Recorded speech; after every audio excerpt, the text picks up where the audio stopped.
Hello friends, welcome to my channel Karthik Telugu news. Friends, ఇవాళ రైతులకు శుభవార్త చెప్తూ ఒక ఇంపార్టెంట్ అప్డేట్ న్యూస్ అయితే రావడం జరిగింది. దీని గురించి మరిన్ని విషయాలు ఈ వీడియోలో తెలుసుకుందాం. తెలంగాణలో క్రూర మృగాల దాడిలో పశువులను కోల్పోయిన రైతులు ఇకపై వేగంగా నేరుగా పరిహారాన్ని పొందనున్నారు.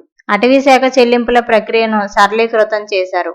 ఇక గతంలో చెక్కుల రూపంలో చెల్లించిన పరిహారాన్ని ఇప్పుడు నేరుగా రైతుల బ్యాంక్ ఖాతాల్లోనే జమ చేయనున్నారు. ఇక దీనివల్ల రైతులకు సమయం ఆదా కావడంతో పాటు ప్రక్రియలో పారదర్శకత పెరుగుతుందని అధికారులు పేర్కొంటున్నారు. ఈ నూతన విధానానికి నాగర్ కర్నూలు జిల్లాను పైలట్ ప్రాజెక్టుగా ఎంచుకున్నారు. ఇప్పటికే ఈ జిల్లాలో 2.50 లక్షల రూపాయలను బాధితులకు చెల్లించారు. గతంలో పరిహారం చెక్కుల రూపంలో అందడానికి 2 వారాల సమయం పట్టేది.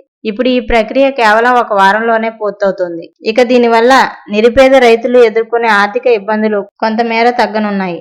రైతు తన పశువు క్రూరమృగం దాడిలో చనిపోయిన వెంటనే అటవీ అధికారులకు సమాచారం అందించాల్సి ఉంటుంది.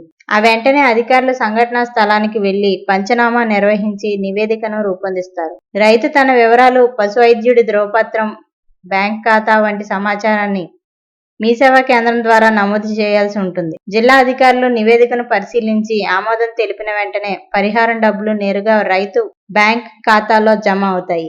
ఈ కొత్త విధానం అవినీతికి తావు లేకుండా సరైన సమయంలో రైతులను ఆదుకోవడానికి సహాయపడుతుంది. పెద్ద పులులు, చిరుత పులులు, ఎలుగుబంట్లు వంటి క్రూర మృగాల దాడులు ఎక్కువగా జరిగే జిల్లాల్లోని రైతులకు ఇది పెద్ద ఊరట.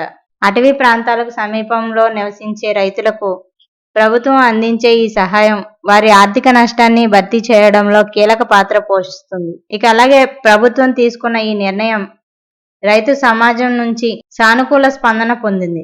ఈ పైలట్ ప్రాజెక్ట్ విజయవంతమైతే రాష్ట్రంలోని అన్ని జిల్లాలకు ఈ విధానాన్ని విస్తరించే అవకాశం ఉందని అటవీ శాఖ అధికారులు వెల్లడించారు. సో ఫ్రెండ్స్, ఇది అప్డేట్ న్యూస్. మరిన్ని అప్డేట్స్ కోసం ఛానల్ సబ్స్క్రైబ్ చేసుకోండి ఫ్రెండ్స్. అలాగే పక్కన ఉన్న బెల్ ఐకాన్ క్లిక్ చేసి వీలైతే ఛానల్కు లైక్ అయితే చేయండి. Thank you friends. Thanks for watching this video.